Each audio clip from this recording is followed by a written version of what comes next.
requires our serious attention as we aim to progress as a nation that acknowledge and promote the rule of law, and that is a principle under which all persons, institutions and entities are accountable to the laws that are passed by the legislature. In this year's conference, all these issues will be discussed, but we can never forget the defiant voice that Asma Jahangir raised to promote rule of law, constitution, justice, peace and democracy in Pakistan. Asma will always be remembered for her passion, strength and her lasting contributions to Pakistan. She was an illustrious human rights activist who bravely fought for the less fortunate people in Pakistan, often at great personal risk. And we have been witness, many of us have been witness to this. She championed the cause of women, children, bonded labor, religious minorities, journalists, the disappeared ones and so many others. She confronted injustice wherever she saw it, and she could not be coerced by mightiest well-entrenched bullies. She was a matchless, brave fighter who established Pakistan's first all-women legal firm in Lahore and was one of the founders of the Human Rights Commission of Pakistan. Asma Jahangir's human rights were not only limited to Pakistan. She served as UN Special Rapporteur 3 times on extrajudicial summary or arbitrary executions, on freedom of religion or belief and on Iran. She fought for cause of rule of law and constitutionalism and was a staunch opponent of role of undemocratic forces in Pakistan, injustice and inequality. I was just considering, I have a written speech which consists of 11 pages, but I believe being the second last speaker, I should leave it to the chief guest of this evening, Mr. Justice Qazi Faiz Isa, who always comes very well prepared and do justice with the topic. I would only be sharing my heart with the participants, and on the behalf of government, I must state that Government of Pakistan is committed to perform its constitutional obligations and duties in a manner to ensure enforcement of fundamental rights guaranteed under the Constitution. The government is also very clear that the rights activists and organizations must be provided an environment where they can freely function and serve the neglected and oppressed segments of the society. Once again, I congratulate the organizers of this conference, and I also always consider one of them. I can see so many faces who actually worked with Asma Marhuma shoulder to shoulder. Mr. Frashyab Khatek, Sher Lala is sitting there, Shehwani Saab is also there, Yasin Azad, Dr. Malik Saab, Sardar Tahir and many others. And I look forward that in coming events all of us will be benefited by the comments of the distinguished speakers at the panels. I request all my young colleagues from the bar and the students to keep coming on all sessions. We will have concluding session by tomorrow evening. I wish all the best to all of you, and once again thank you so much, the honorable dignitaries and excellencies. You travelled from Islamabad. I know the conditions were not very congenial, but you made it. We look forward for a strong kind of cooperation in this regard in future as well. Thank you very much.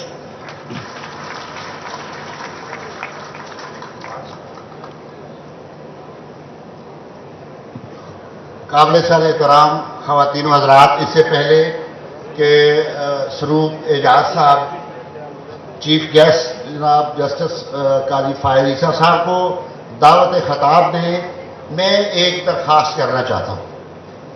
ये आज की conference चूँकि आसमा Jahangir conference है और आसमा जहांगीर की रिवायात को लेकर हम अपना सफ़र जारी रखे हुए हैं। आसमा जहांगीर ग्रुप के प्लेटफॉर्म से सबाहत रिजवी एडवोकेट को सेक्रेटरी की उम्मीदवार के तौर पर नामजद किया गया है। मैं दरख्वास्त करूंगा कि उस रिवायत के तसलसल में तमाम लीगल फ्रेटर्निटी के दोस्त और सिविल सोसाइटी के दोस्त 150 साल की तारीख को तब्दील करने में अपना किरदार अदा करें। हाई कोर्ट बार एसोसिएशन की हिस्ट्री में आज तक कोई खातून सेक्रेटरी मुंतखब नहीं हुई। ये चैलेंज उस खातून ने एक्सेप्ट किया है। I request you to consolidate the struggle for the women empowerment in the society. Thank you very much.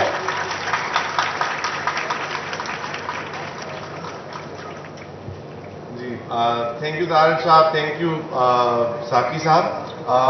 And now, as Saki Saab has said, we'll move to the chief guest for our inaugural session. And he is uniquely placed to speak about the crisis of constitutionalism, both because of his expertise, because of his brilliance, because of his command of law, but also for unique circumstances that require no belabeling here. We are delighted to have His Lordship Justice Qazi Faiz Isa with us. He has been a voice for rule of law, for independence of judiciary, for constitutionalism, and equally importantly, His Lordship has also been a voice from within the institution for judicial reform, for holding the judiciary accountable, for holding himself to the gold standard of accountability. And we are honoured and privileged to have him here, Your Lordship.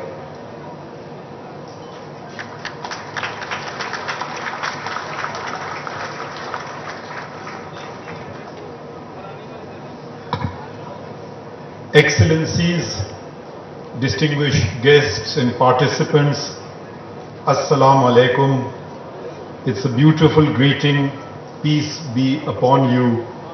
Gender neutral includes the individual, includes collectivism. So I don't think there can be a better greeting than that. And it is meaningful as opposed to a good morning. I don't know what that means. Peace be upon you. We move ahead. I'm truly humbled and deeply honored with, first of all, just to be here to honor a great lady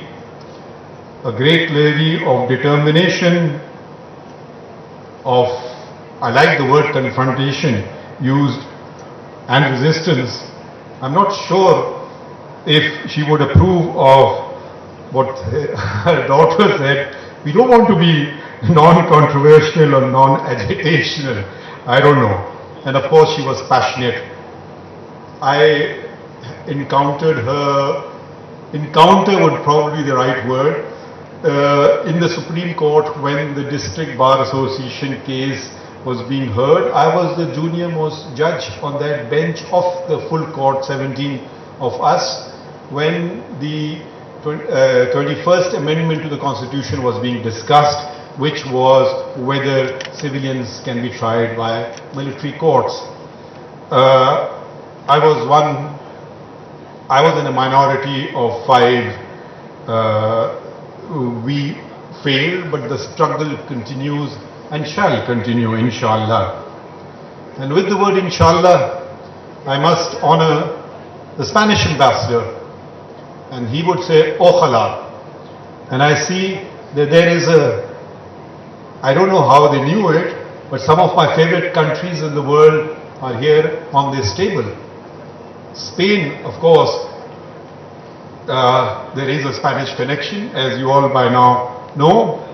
Sri Lanka, where my family, my children love to always go for a holiday, their favorite place.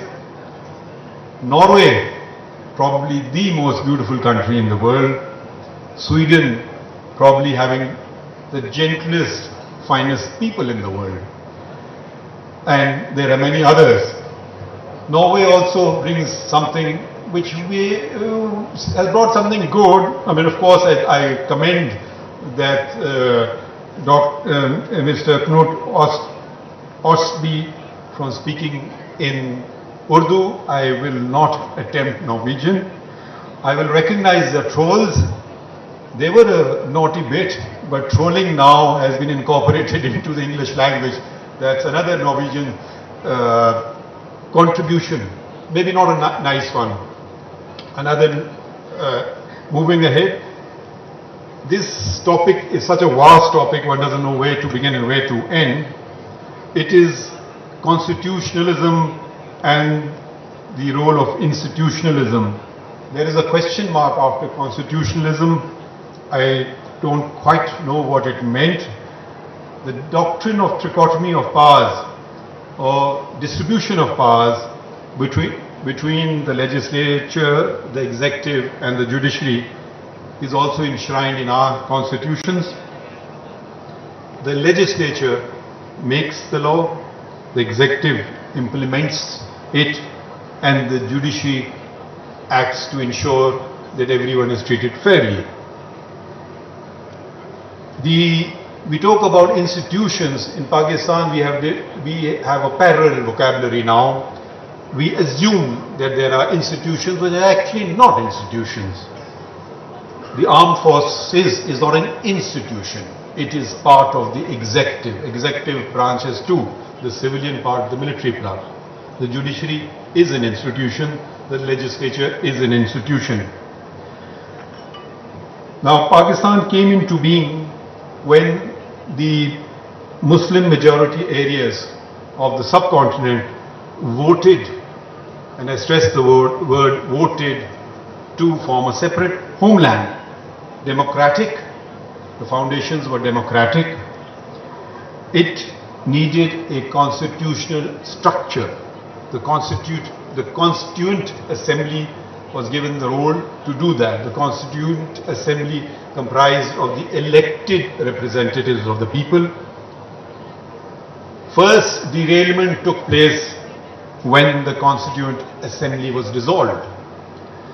The president of the Constituent Assembly was a gentleman from the then East Pakistan, Maulvi Tamizuddin, and that resonates in the history of Pakistan, the Maulvi Tamizuddin Khan case. He was the president of the Constituent Assembly. It was dissolved.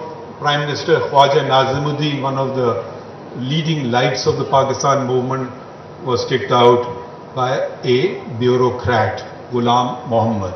So the first attack on democracy, on constitutionalism, was by a bureaucrat, Ghulam Muhammad.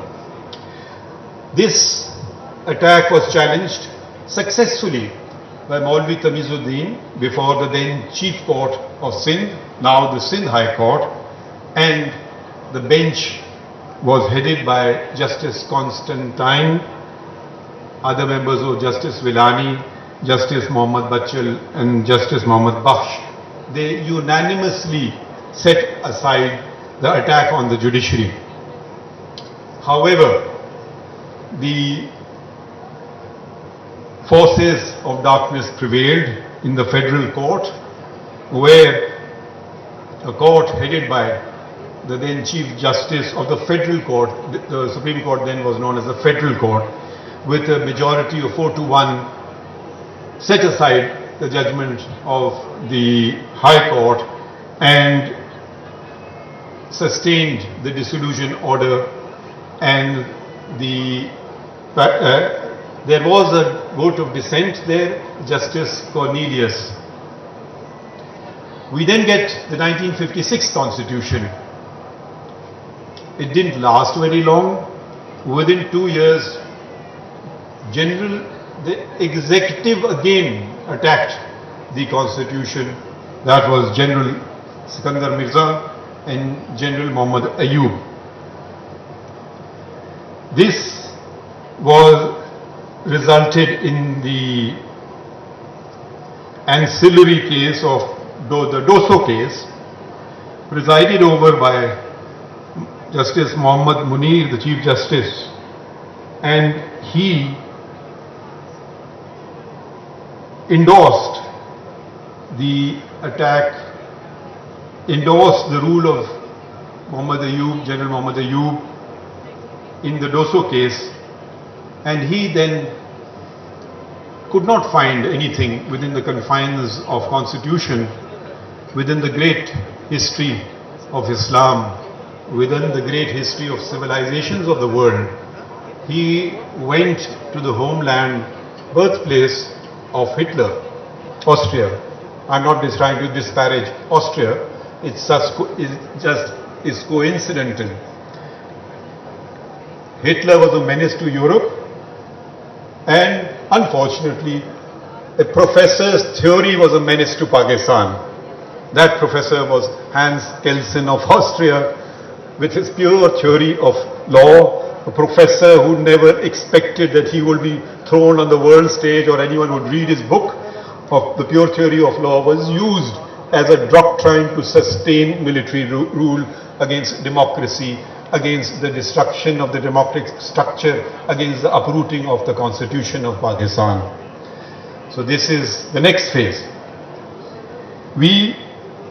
What we then had was uninterrupted brutal rule of General Muhammad Ayub.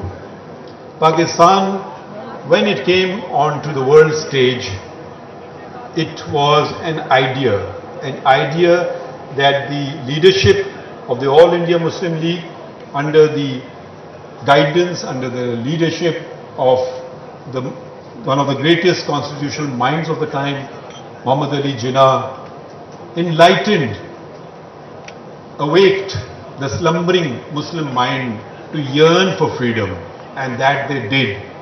The spark was lit, freedom was attained, barriers were crossed, linguistic, ethnic, cultural.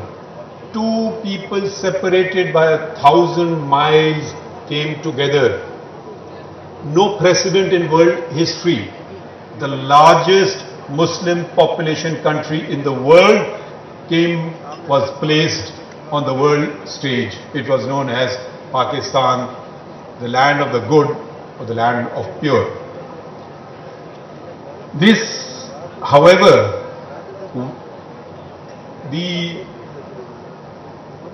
as I mentioned, the ethos of Pakistan was Islamic, its foundation was democratic, and its structure was constitutional. When you take these away, what happens is that the eastern wing lost heart. They decided to part ways with us, and East Pakistan then became Bangladesh, and what remained of West Pakistan is today's Pakistan. With a new country, technically it becomes a new country, we needed a new constitution, and that is the Constitution of 73, the Constitution of the Islamic Republic of Pakistan, 73.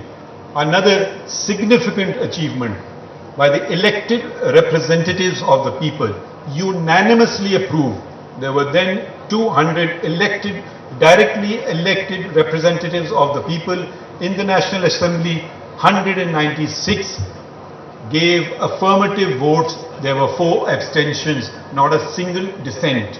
So the unanimous doctrine, the social contract between the people, the state, came forward in the shape of the Constitution of 1973. And the architect of this Constitution was Prime Minister Zulfikar Ali Bhutto. We have then the third attack on democracy and the Constitution. And 2 important cases came to the Supreme Court of Pakistan. One, first let me give a little background of history. General Ziaul Haq on 5th July 1977 arrested Prime Minister Zulfikar Ali Bhutto, sent packing, abolished all the Parliament, the National Assembly, the Provincial Assembly, and became the Chief Martial Law Administrator, whatever that means. Bhutto was tried not by a military court, sadly by a civilian court. The unprecedented trial did not take place as all criminal trials in Pakistan before, and all criminal trials in Pakistan since take place in the Sessions Court. This took place in the High Court. That is another story. I will leave what happened to that trial before the High Court.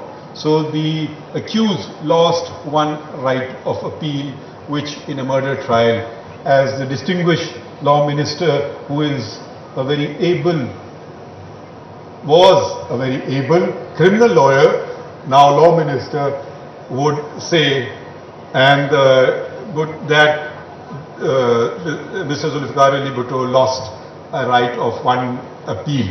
The matter went before the Supreme Court of Pakistan. Here, the Supreme Court of Pakistan was presided over by Anwarul Haq, and the other, it was a 7-member bench. 4 upheld the conviction and the death penalty, and 3 did not and set aside the conviction. Justice Muhammad Halim from Sindh, Justice Dorab Patel, the Zoroastrian from my province, Balochistan, and Justice Safdar Shah from the now province of Khyber Pakhtunkhwa.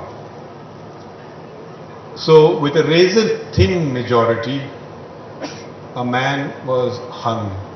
Unprecedented. Whenever there is a dissent on the matter of capital punishment, even if you were to uphold the conviction, you do not pass the sentence of death. It is an imprisonment for life.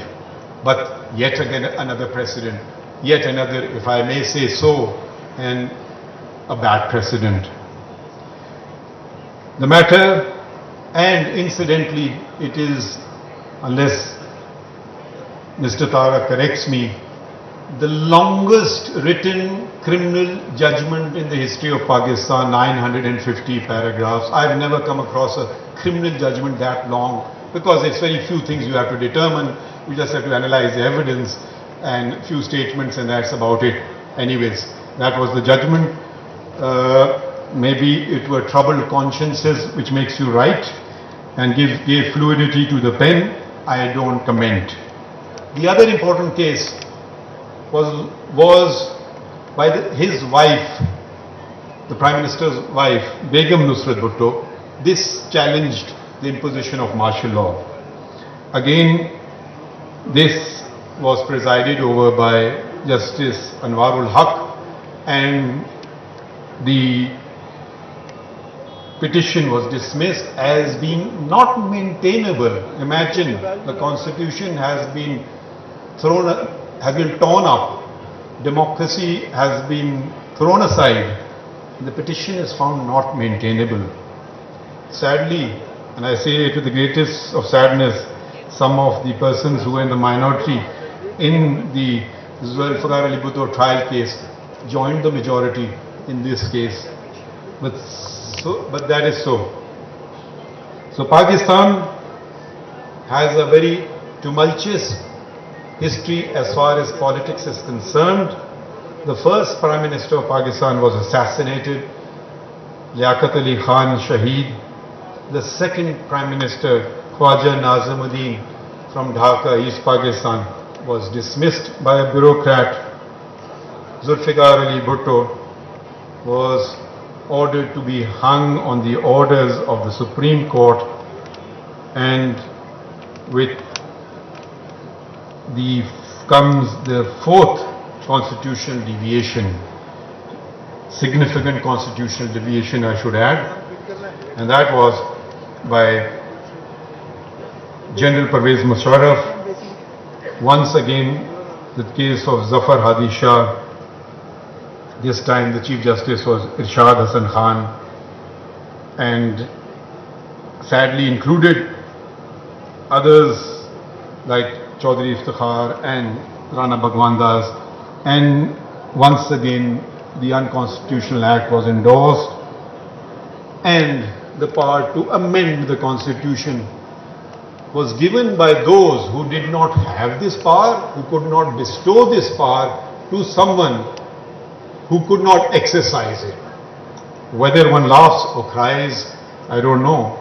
The Supreme Court told General Pervez Musharraf, yes, your acts are legal, your acts are constitutional. Oh, by the way, have this power to amend the constitution as well. You don't have it, you're a paid servant of the state. We don't have it, we are also paid servants of the people, but we give it to you nonetheless. then what happens on his watch? The former Prime Minister Benazir Bhutto is assassinated.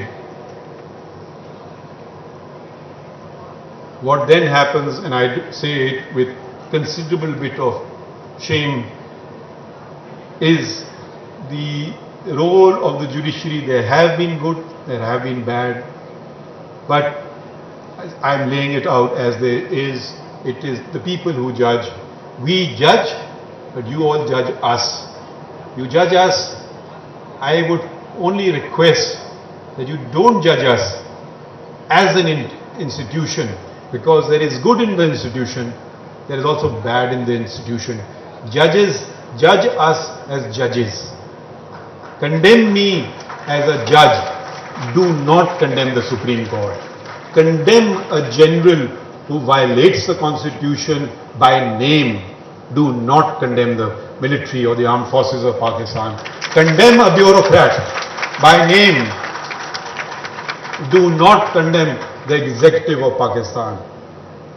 And that is the important distinction. We talk about the roles of institutions, we should talk about the roles within institutions. That is the key.